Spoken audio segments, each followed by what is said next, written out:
I'm going to show you today how to butterfly and debone a trout.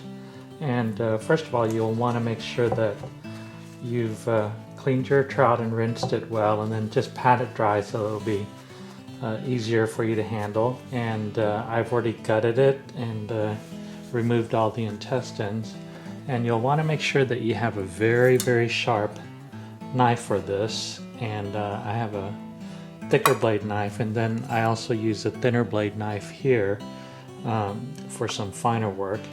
And then what you want to do first is just cut right behind the gills here. And you don't want to cut all the way through, you just want to cut until you reach the spine. And then it also helps if you have a pair of kitchen scissors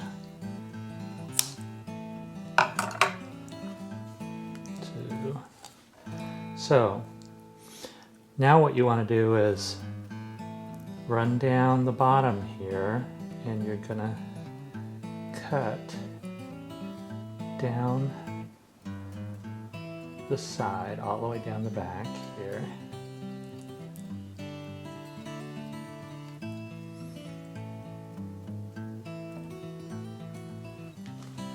And then start with your knife pushed down towards the spine.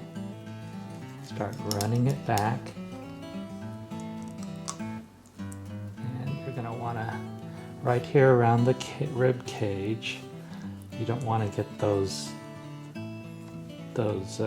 bones that form the rib cage, so you're going to want to come down like this with your blade.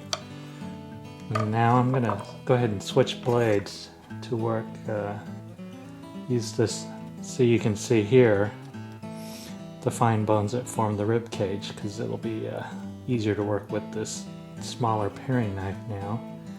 And just keep going down.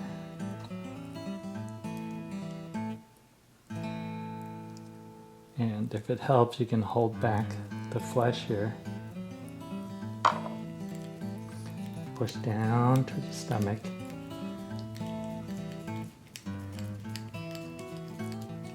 Just run, slowly run your blade down. You see the blade is forcing the bones from the rib cage down, but what you're doing is basically pushing your blade down right up against the backbone here, the spine, and you just slowly cut, and you keep cutting.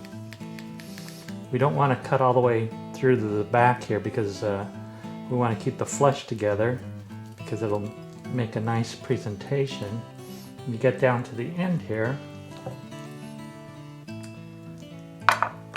just trim that flesh off, fold this back, and just slowly, a bit at a time, run your blade along the spine, along the bones here.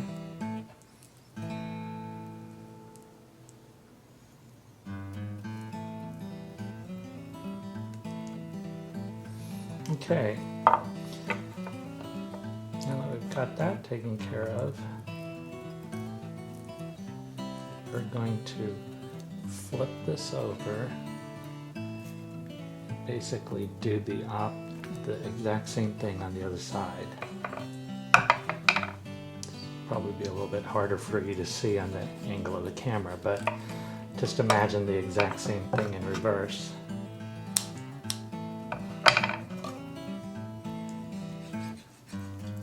And it's actually easier if you leave the head attached at this point and don't cut it completely off.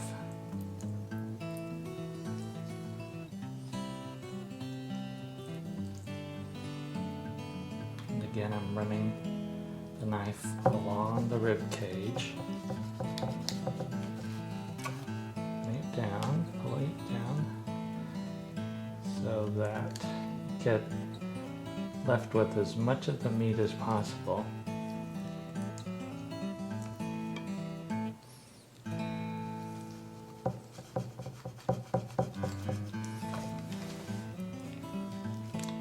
I'm right-handed, so this is a little bit tricky, but just slowly work your way down.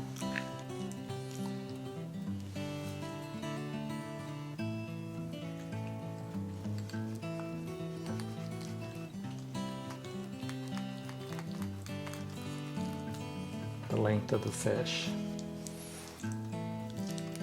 This is why it's handy to have the head still on, because you can really grip it a lot easier.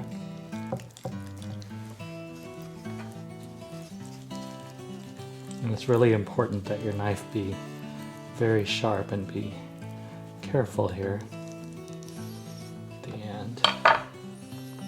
And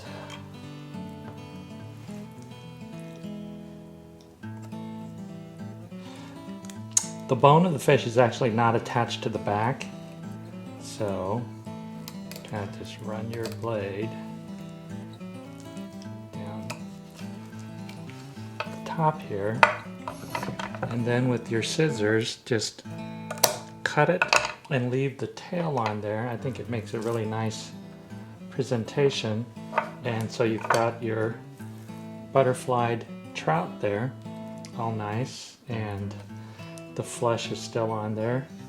And it's really good to do this with the good sized trout and not a smaller one. You'll never be able to bone a very small piece of trout like this. And I'm just kind of trimming the bottom here to get the bottom fins out, just so that it'll look a little bit nicer. And there you go.